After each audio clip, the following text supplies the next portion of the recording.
అప్పుల బాధలు వెంటాడుతున్నాయా? అయితే 6 జేవిఆర్ వారి జాతిరత్నాలు ధరించండి. నమస్తే, వెల్కమ్ టు మనం టీవీ. నేను మీ ప్రియాంకరం. ఈ రోజు మనతో పాటు కరాటే కళ్యాణి గారు ఉన్నారు. అయితే జానీ మాస్టర్ కి సంబంధించి బెయిల్ రావడం, అలానే ఆయన నేషనల్ అవార్డు హోల్డ్ అవ్వడం, వీటికి సంబంధించి అసలు వీటిని ఎలా చూడాలనే విషయాల్ని ఆవిడ అడిగి తెలుసుకుందాం. నమస్కారం. నమస్తే. మేము ఒక పక్క చూస్తే జానీ మాస్టర్ కి నేషనల్ అవార్డు అంటే ఎంతో కష్టపడితే గానీ ఆ అవార్డు అనేది రాదు. దాన్ని హోల్డ్ చేయడం, ఈ కేసుని బేస్ చేసుకుని హోల్డ్ చేయడాన్ని మనం ఎలా చూడాలి అంటారు? అంటే ముందుగా ఒక ఆర్టిస్ట్గా ఒక ఎంతో కష్టపడితే ఎంతో జీలతో పనిచేస్తే గానీ రాదు. అంత స్థాయికి ఎదగడం అనేది కష్టం.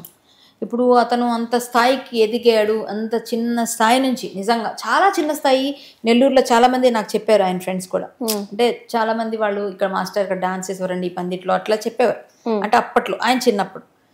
అలాంటిది చాలా మంది అక్కడ నుంచి ఎదిగిన ఆయన నేషనల్ అవార్డు కొట్టాడు. అంటే అక్కడ అందుకునే స్థాయికి వెళ్ళారు.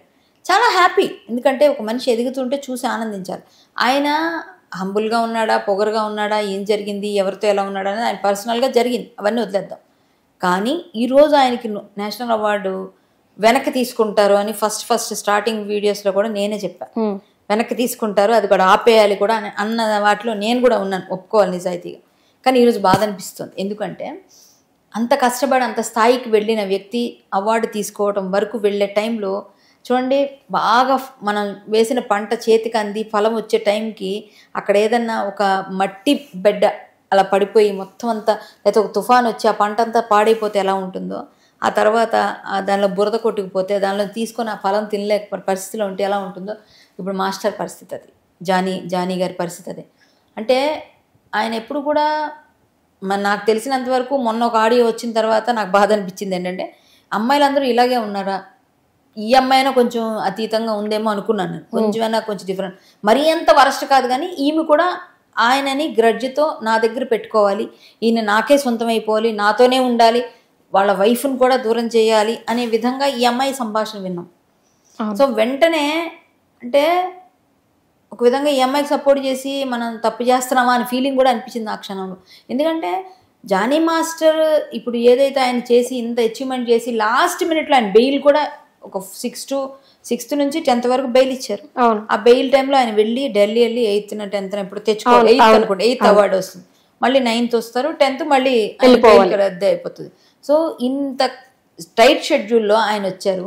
ఇంత పేరు తెచ్చుకున్న ఆయన్ని ఒక అమ్మాయి తన పర్సనల్ గ్రడ్జ్ కోసం, తన పర్సనల్ ఇంట్రెస్ట్ కోసం ఆయన నిజంగా ఇష్టపడ్డాడు. ఆమె నేను కూడా ఒక మెసేజ్ చూశాను, ఒక దగ్గర చూశాను, అది నేను రివీల్ చేస్తున్నాను. ఏంటంటే తన ఫ్రెండ్ దగ్గర చూశాను. ఆ అమ్మాయి ఎవరైతే ఉందో ఆమె ఫ్రెండ్ నాకు అనుకోకుండా మొన్న ఒక దగ్గర కలిసింది.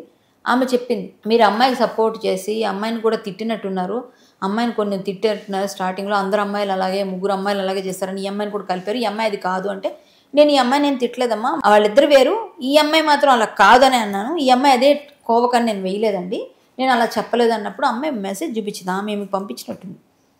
నేను లాస్ట్ వరకు వెయిట్ చేస్తానని ఈయన పెట్టిన మెసేజ్ వల్ల ఏంటంటే ఈయనకి ఇష్టం ఉంది బాగా, ఆ ఇష్టాన్ని అమ్మాయి ఎన్కాష్ చేసుకొని ఏదో సంథింగ్. మొన్న ఆడియో చూస్తే ఆ అమ్మాయి ఏం కరెక్ట్గా లేదు, ఇతన్ని అంటే ఈమె అందరితో చేసిందని మనం చెప్పక్కర్లేదు, మనకు తెలియదు. కానీ ఈయనతో ఇంతకు ముందు వాళ్ళు అలా కాదు. ఈ మనం ఏదైతే ఫైట్ చేస్తున్నాం కేసు, ఈ అమ్మాయి అంత కాకపోయినా బట్ ఈమెకు కూడా స్వార్థమే ఉంది అక్కడ. ఆయన ఎలాగైనా హోల్డ్ చేసేసి ఆయన్ని నా దగ్గర పెట్టుకోవాలనో, ఇష్టానికో లేకపోతే ప్రేమకో, ఇద్దరు అలా ఏదైనా అనుకుంది. దానివల్ల ఈయన లైఫ్లో ఎంత అచీవ్ చేసినా ఆ అవార్డుని హోల్డ్ చేశారు. ఇప్పుడు అవార్డు తీసుకునే టైంలో ఆయన పరిస్థితి, మానసిక స్థితి ఎలా ఉంటుంది ఒక మనిషికి, ఇలాంటి పరిస్థితి దానికి గురి చేసిందిగా. ఇప్పటికైనా ఇలాంటి అమ్మాయిలతో కొంచెం జాగ్రత్తగా ఉండాలి, ప్రతి అమ్మాయితో జాగ్రత్తగా ఉండాలి. అందరూ ఒక సెలబ్రిటీ స్టేటస్ వచ్చిన తర్వాత ఇంకా ఎక్కువ జాగ్రత్తగా ఉండాలి. ఎందుకంటే ఇంక ఎటు నుంచి ఏ రాళ్ళు పడతాయి, ఎటు నుంచి ఏ బురద పడుతుందో మన మీద. ఇప్పుడు మనం మంచిగా ఉన్నా తప్పుగా ఉన్నా, ఒకప్పుడు సామెతలు వేరు, ఆ ముళ్ళు వచ్చి అరిటాకు మీద పడినా, అరిటాకు వచ్చి ముళ్ళ మీద పడినా అరిటాకే అన్నారు. ఇప్పుడు అలా లేదు, అరిటాకే స్ట్రాంగ్గా ఉంది, ముళ్ళే బెండ్ అయిపోయి ఇరిగిపోయే టైపులో అయిపోయింది. అంటే రివర్స్ అయిపోయింది అంతా. అమ్మాయిలు స్ట్రాంగ్ అయిపోయారు, అబ్బాయిలు డంబ్ అయిపోతున్నారు రోజు రోజుకి. సో దానివల్ల ఏంటంటే వీళ్ళ మీద ఎవరైనా సరే కొంచెం జాగ్రత్తగా ఉండాలి. నాకు కొంచెం సింపతి అనిపించింది, ఎందుకంటే బాధ అనిపించింది. అవార్డు వెనక్కి తీసుకున్నారంటే ఆ పెయిన్ వేరు. ఒక ఆర్టిస్ట్గా ఇప్పుడు నేను నంది అవార్డు గెలుచుకున్నాను. ఆంధ్రాలో ఎలక్షన్స్ అవ్వక ముందు నుంచి అవార్డు అనౌన్స్ చేశారు చంద్రబాబు నాయుడు గారు ఫస్ట్ అప్పుడు ఉన్నప్పుడు. తర్వాత జగన్ గారు వచ్చారు, మాకు ఇవ్వలేదు అవార్డు, నంది అవార్డు. ఆయన అనౌన్స్ చేశారు కదా, ఈయన వచ్చారు అధికారంలోకి, ఈయన ఇస్తారంటే ఈయన ఇవ్వలేదు. ఇప్పుడు మళ్ళీ చంద్రబాబు నాయుడు గారు వచ్చారు. ఇప్పటికైనా నంది అవార్డులు వస్తారో తెలియదు, అనౌన్స్మెంట్ అయిపోయి. సో మాకందరికి వచ్చిన వాళ్ళందరం ఎట్లా వెయిట్ చేస్తుంటాం. అలా అవార్డు అంటే మాకు ఎంతో ప్రెస్టీజియస్గా ఉంటుంది, వెయిటింగ్ ఉంటుంది అవార్డు అంటే. అలాంటి అవార్డు ఈరోజు వచ్చి కూడా నేషనల్ అవార్డు రావడం అనేదే చాలా కష్టం. అలాంటి అవార్డుని తెచ్చుకొని సాధించి కూడా ఒక ఫోక్సో అనే కేసు వల్ల దానిలో ఇతను ఇరుక్కోబడ్డాడు. ఇందులో అతను అభియోగం ఉంది కాబట్టి ఇతనికి క్యాన్సిల్ చేసి హోల్డ్లో పెడుతున్నాం, తర్వాత మేము ఇస్తాం అన్నట్టుగా ఉంటే ఇస్తారెవరో తర్వాత విషయం. ఇది అవమానమే కదా, ఇస్తారెవరో తర్వాత అది. ఆ తర్వాత ఆయన పిలిచి మేకతోలు పెట్టి మెడలేసి అవి చేసి ఇవి చేసినా ఈ పెయిన్ అయితే అలా ఉండిపోద్దుగా, ఇది ఉండిపోద్దుగా ఈ మచ్చ అనేది. ఈ మచ్చ వేయించి ఇంత చేసిన నిజంగా ఆ అమ్మాయి చేసిన దానిలో జెన్యూనిటీ ఆ అమ్మాయి వైపు ఉంటే మనం ఇదైనా అవ్వచ్చు. కానీ ఒకవైపు ఇతని వైపే కానీ జెన్యూనిటీ ఉంటే అమ్మాయి ఫేక్ అయితే ఎంత పెయిన్ అమ్మది, నిజంగా ఎంత బాధ అమ్మది. సో అమ్మాయిల్ని నమ్మకండి బాబు, ఎవ్వరూ నమ్మకండి. నేనే అమ్మాయి అయినా చెప్తున్నాను, అమ్మాయిలే ఇప్పుడు అంతా రివర్స్ అయిపోతున్నారు. ఏదో ఒక ట్రెండ్ నడుస్తుంది, ఒక సిరీస్ నడుస్తుంది. ఇప్పుడు ఇలాంటి దానిలో ఎంతమంది ఇరుక్కుంటారో. రోజు తెల్లవారు లెగిస్తే సెలబ్రిటీ స్టేటస్ ఉంటే చాలా వాళ్ళ మీద ఒక మాట వేస్తే జనం అంతా ఫోకస్ చేస్తారు.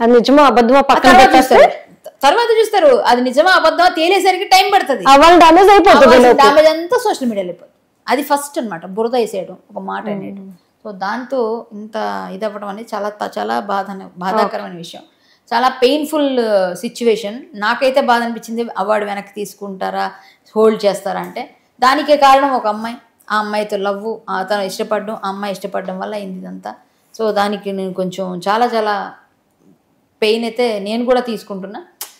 బాధ అనిపించింది ఆ అవార్డు అలా తీసుకోక ఆయన వెళ్తాడులే పోనీ బెయిల్ వచ్చిందని అనుకున్న సందర్భంలో ఇలా అవ్వడం చాలా బాధ. అట్లీస్ట్ ఇప్పుడు బెయిల్ అయినా వచ్చింది, అట్లీస్ట్ ఈ బెయిల్ 10th తర్వాత కొనసాగే ఛాన్సెస్ ఉన్నాయా?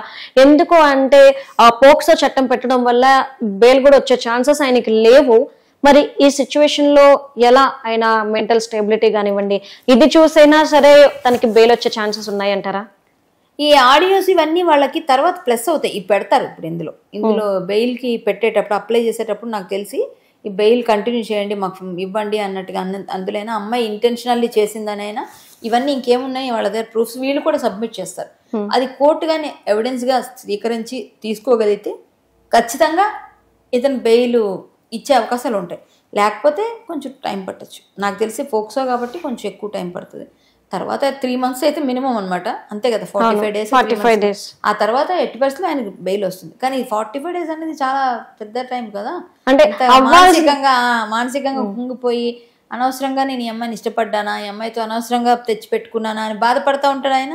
చాలా చాలా తప్పు. ఇప్పుడు ఈ అమ్మాయి కూడా ఇదంతా అయిన తర్వాత కూడా ఆయన నిజాయితీగా ఆయన ఒప్పుకున్నాడు అన్న తర్వాతే కొంచెం బాధ అనిపించింది. ఏంటంటే ఆయన ఒప్పుకున్నాడు వెళ్ళి, ఇక్కడ మన కస్టడీలో మాట్లాడినప్పుడు కూడా ఎస్ నేను అమ్మాయిని పెట్టుకున్నాను, తెచ్చాను, అవన్నీ ఆయన క్లియర్గా ఆయన చెప్పాడు అంతా. దాంతో ఏంటంటే పాపం పార్టీలో సస్పెండ్ చేశారు, ఒక పక్కేమో పార్టీ కార్యకలాపాలకు దూరం పెట్టారు, ఒక పక్క నేషనల్ అవార్డు హోల్డ్ చేసేసారు, ఈ పక్కేమో ఈ అమ్మాయిని ఇట్లా కస్టడీ తీసుకొని పోలీసులు కేసులు ఇవన్నీ తిరగడం, మానసిక బాధ, పిల్లలు ఇవన్నీ చూసుకుంటే ఎవరికైనా కొంచెం మనిషికి కుంగిపోతారు కదా. అంటే ఒక విధంగా చూసుకుంటే ఇప్పుడు నేషనల్ అవార్డు హోల్డ్ అవ్వడం, ఈ విధంగా ఆయన కేసుల్లో ఇరుక్కోవడం, ఇంకొకటి ఏంటంటే ఉన్న ప్రాజెక్ట్స్ కూడా చేజారిపోవడం, వీటన్నిటిని బేస్ చేసుకుని జానీ మాస్టర్ ఇంకా కెరియర్ ఆగిపోయింది అనుకోవచ్చా, లేదంటే కొనసాగుద్దా? ఆగిపోయే అవకాశాలు ఉండవు. ఎప్పుడు కూడా బౌన్స్ బ్యాక్ మళ్ళీ వస్తారు తప్ప వాళ్ళ కెరీర్ ఎండ్ అయిపోద్దని ఎలా అనుకుంటారు? ఒకవైపు నాణ్యానికి 2 వైపులా ఉంటుంది. ఎప్పుడైనా ఇటువైపు ఎప్పుడైనా డార్క్ ఉంటే ఇటువైపు వెలుగు ఉంటుంది, ఖచ్చితంగా ఉంటుంది. సో జానీ మాస్టర్ ఇప్పుడు ఇటువైపు ఎవరో ఆపేశారండి, ఇంకొకరు ఇస్తారండి. ఇండస్ట్రీ ఏం గుడ్డిపోలేదు, ఒకళ్ళు ఇస్తారు ఇంకోళ్ళు ఆపేరేం కదా, అలా ఉండదు. ఖచ్చితంగా ఒకవైపు ఒకటి ఉంటుంది. కాబట్టి వీళ్ళు ఇవ్వకపోయినా అయ్యో అమాయకంగా ఆయన ఇరుక్కున్నాడే అనుకునే వాళ్ళైనా ఇస్తారు. సో అలా ఏం ఉండదు. ఆయన కెరీర్ అయిపోయింది అనుకోవడం, ఆయన టాలెంటెడ్ అయినప్పుడు ఆయన ఎవరు ఆపుతారమ్మా? సూర్యుడిని ఇప్పుడు ఆ వెలుగు వస్తుంది, ఆ వెలుగు ఆపేస్తారు, అడ్డిచి పెట్టేసి చేయి పెట్టేసి ఆపలేం కదా. ఇప్పుడు ఆయన అంతగా వైడ్ రేంజ్లో ఆయన పేరు వచ్చింది, ఆయన మంచి డాన్సర్, మంచి డాన్స్ కొరియోగ్రాఫర్.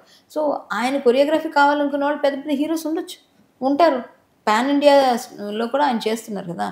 కాబట్టి ప్రాబ్లం లేదు. ఆయనేమో ఆగిపోతారు, ఆయన కెరీర్ ఎండ్ అయిపోయింది అలాంటిది అయితే నేను అనుకోవట్లేదు. నాకు తెలిసినంత వరకు అలా అవ్వదు. ఇంకా నాకు తెలిసి గట్టిగానే వెళ్తారు ముందుకి.